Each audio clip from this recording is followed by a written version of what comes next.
Escaping warlocks cost Reece a Trinity memory. Ash warned of a ritual. Vincent was captured. A letter hinted at time manipulation. Reece relived trauma from his journal. Juniper saved him from identity erasure. Ash warned of a stronger Trinity, and he. The Bone Witch spoke of Trinity and the Rift, giving Reece a scroll to his brother. The scroll led to Kalen's journal, revealing Trinity was Elira, the Rift Bride. His doppelganger appeared. "Hello, brother," as flames erupted. What will Reece do with the impossible knowledge of a brother he never knew? Can he trust this wild, scarred doppelganger who shares his face? And what terrifying secrets lie hidden within the heart of the Inferno, waiting to be revealed? Reece wandered through the strange town he had stumbled into, Echo Ridge. The name sounded oddly familiar, but he couldn't place it. The streets were foggy, the houses eerily still. But it wasn't the ghostly quiet that unsettled him. It was the overwhelming sense that he'd been here before. He turned a corner and stopped dead in his tracks. There it was, a house with red shutters. He remembered it now, not as an adult, but as a child. A place he'd come to in dreams, a place that didn't exist on any map. His mother had whispered about it once in her sleep. "That's where they took him," she had said, but Reece had never asked who they were. Inside the house, time warped. The walls were covered in faded children's drawings, all signed with a single name, Kalen. The air was thick with memory magic. Reece stumbled as a sharp pain lanced through his head. A voice echoed in his mind.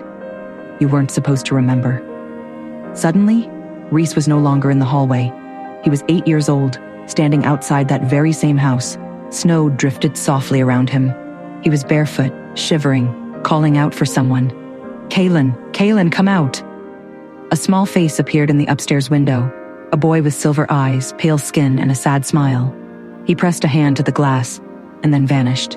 Reece's childhood memories unraveled like a loose thread. There had been a boy, a brother, but everyone had told him he was imagining things.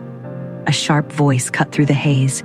"He was real, Reece, and they erased him." Reece turned to find a woman in a long gray cloak. Her face was familiar in the way dreams are, half forgotten and deeply unsettling. "They erased Kalen, and you were next, but your wolf protected your memories. Who are you?" "A memory you buried," she said softly. "Your old caretaker, the one who tried to warn you." Reece awoke inside the Echo Ridge house again, this time as himself. He couldn't tell if hours or days had passed. The caretaker, the woman from his childhood, now sat by the window, knitting with threads made of mist. Her name was Eleni. "You need to remember him," she said. "Kalen, he was the first." "The first what?" "The first to be taken because of the bloodline, just like Trinity." Reece's breath caught. "What bloodline?" "The Moonborn line, descendants of the old wolves, marked by both moonlight and memory. Kalen had it. Trinity has it. You do too." Eleni touched his chest, right over his heart. "That's why they want her, and why you were chosen." Suddenly, the walls cracked. A deep groan echoed through the floor. Reece stood up, heart pounding. "What's happening?" Eleni's eyes darkened. "They've found you. You need to leave. Run, Reece. They're inside your memories now." Reece burst out of the red-shuttered house, racing into the fog. But the fog wasn't just fog anymore. It was shifting into scenes. Fragments of his childhood played out on either side of him. His first shift, the day his mother died, a field where he and Kalen used to hide from their father. Every memory called out to him like a haunting lullaby. He tripped and fell, scraping his palms on a gravel path. When he looked up, he saw something shining in the dirt, a small glass compass. He picked it up. It spun wildly, then pointed north. From the fog, a voice called, "It leads to what was lost." He turned and saw a younger version of himself standing in the mist. "Where are you taking me?" The boy didn't answer, only turned and began to run. Reece followed the boy across a field until they reached a gnarled old tree, its roots like claws gripping the earth. Without hesitation, the boy crawled beneath it, disappearing into a dark hole. Reece followed, heart hammering. He emerged into a cold earthen chamber lit by blue flame torches. Symbols covered the walls, old alpha sigils mixed with warlock glyphs. At the center was a stone pedestal.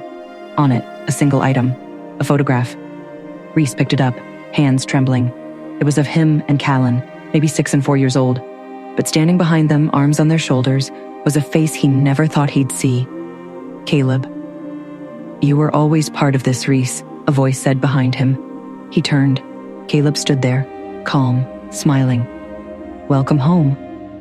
What was this home? Was it a prison, a place of dark rituals? And what role had Caleb played in Kalen's disappearance? More importantly, could Reece trust the memories that had been so carefully guarded?